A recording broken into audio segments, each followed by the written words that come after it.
Maraming prediksyon ang lumalabas para sa taong 2024. Si Baba Vanga, si Nostradamus, na kahit ang karton ng Simpsons, dapat ba nating katakutan ang kanilang mga prediksyon? Ang tatakba ng hayop ay ipatutupad ng isang bagong batang Pontiff? Maligayang pagdating mga mahal na kaibigan dito sa channel ng Vince Traveler's Diary. Maari po bang pakilike ang video ito? At kung bago pa lang kayo sa channel na ito, maaari po bang pakisubscribe at pakishare ang napapanahong mensaheng ito. Kaibigan, ito ang prophetikong babala na dapat ninyong malaman.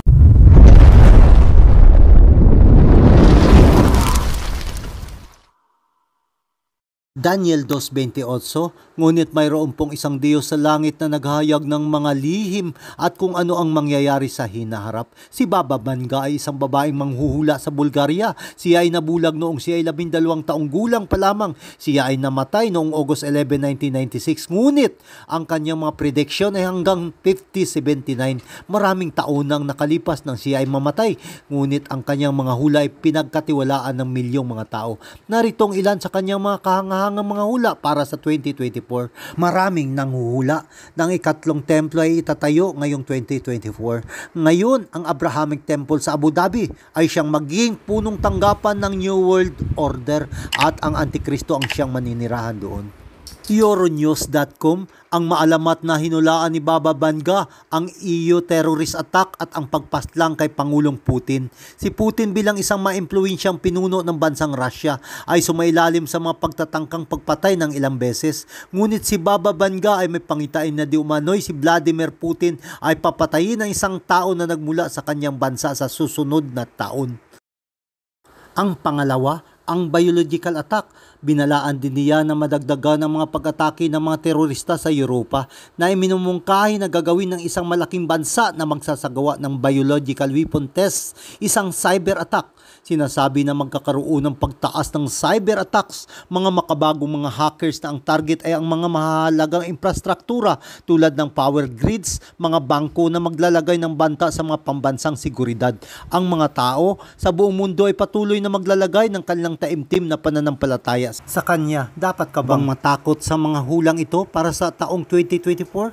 Naranasan mo na bang magtaka kung bakit nahuhulaan ng cartoon programs ang hinarap? Ito ay tunog na nakakabaliw, ngunit karamihan sa mga tao ay mas gustuhin pang maniwala sa mga propesiya ng mga Simpsons. Sa internet, ang lahat ng mga mata sa balat ng lupa ay nakatuon sa programa ng Pamilyang Dilaw ang mga balat na hinulaan ang presidential election sa teknolohiyang tagumpay. Ang una, ang 2024 na ambisyon ni Trump sa pagkapangulo. Sa nakaraang mga taon bago pa man magpahiwatig si Trump na tumakbo para presidente noong 2016, ang Simpsons ay nagpakita na siya ay bilang pinuno ng Free World Fast Forward sa taong 2024. At ito ay parang yaong programang deja vu na ibig sabihin ay nakita na. Ang palabas na ito yung tipong akala mo ay nakapunta ka na sa isang lugar na noon mo pa lamang napuntahan.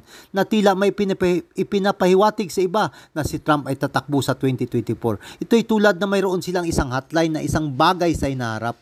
Sabi nga nila, ang lahat ay naging mapanganib. Ang mga senaryo sa Simpsons ay umiikot sa artificial intelligence na lumampas sa ating mga kontrol na naglagay ng potensyal na banta sa sangkatauhan.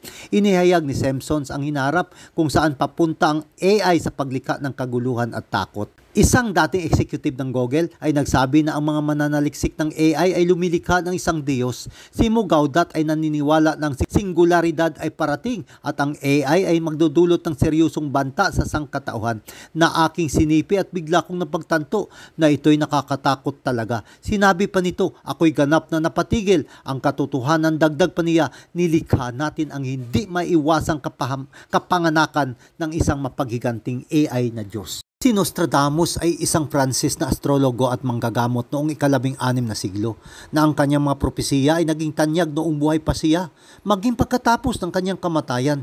Sa mga siglo ng pagkatapos ng kanyang kamatayan noong 1566, pinarangalan ng mga tao si Nostradamus sa paghula ng mga mahalagang pangyayari sa kasaysayan. Mula sa revolusyon ng Pransis at pagsilang ni Adolf Hitler, ang pag-atake ng mga terorista noong September 11, 2001 at maging ang 2020 pandemic na coronavirus. Ayon kay Nostradamus, ang mundo ay magtatapos sa taong 3797. Hinulaan din niya ang pagkaroon ng bagong batang papa para sa taong 2024. Sumulat siya na sa pagkamatay ng matandang Pontiff, isang Romano na batang edad ang mahalal. Si Nostradamus ay patuloy na sinabi na bagong pinuno ang mahalal na magiging papa sa mahabang panahon. Italiastart.com, ang kandidatong papa sa susunod na conclave, sabi nila, ito ay ating pinili batay sa ating pagsusuri at dekadang karanasan sa pag-uulat sa Vatican. Ilang pangalan ang tinamaan na bumaba sa listahan. Narito ang mga kandidato para sa susunod ng papa. Peter Erdo, maedad na 70, Mario Grech, edad na 66, Pietro Parolin, edad na 68. At ang iba pang sumusunod sa listahan ay nasa katandaan. Ang ilang mga tao ay naniniwala na si Francis ang magiging huling papa na nagbibigay ng kahulugan sa propesiya ng Apokalipsis 17. Ngunit ang 7 ulo ay hindi ang 7 papa, kundi mga kaharian na naghahari sa mundo. Ang 5 ay bumagsak na at ang imperyo ng pumipinsala sa bayan ng Diyos bago dumating si Juan. Ang Ehipto, ang unang kapangyarihan, ang umalipin at umapi sa Israel. Ang Assyria na naghangad na lipulin at ikinalat ang 10 lipi ng Israel. Ang Babylonia, winasak ang Jerusalem at sinakop ang Huda. Ang Persya ay sinubukang lipulin ang mga Hudyo sa panahon ni Esther. Ang Grisya, sinubukang sirain ng mga Hudyo sa pamamagitan ni Antiochus Epiphanes. Ang ika-7 kaharian ay hindi pa ba dumating? Isang kaharian sa hinaharap. Ayon sa pananaw ni Juan, isang napakahusay na interpretasyon ng hayop na may 7 ulo ay ang hayop na umahon mula sa dagat ng Apokalipsis 13 na kumakatawan sa medieval church na pinamumunuan ng kapapahan. Bagaman maraming nag-iisip na gaya ni Nostradamus na papalitan ng Roma si Pope Francis ng isang batang papa na iniisip na siyang magpapatupad ng tatak ng hayop, hindi natin alam. Tanging ang panahon ang magsasabi, ngunit ang katotohanan, kaibigan, ay hindi lamang mahalaga ang makilala kung sino ang magiging Antikristo. Ang aming prioridad ay ang ganap na makilala at ang sumunod kay Kristo at ang tanggapin ang tatak ng Diyos. Ibinabahagi rin ni Nostradamus ang tungkol sa salungatan ng India at China.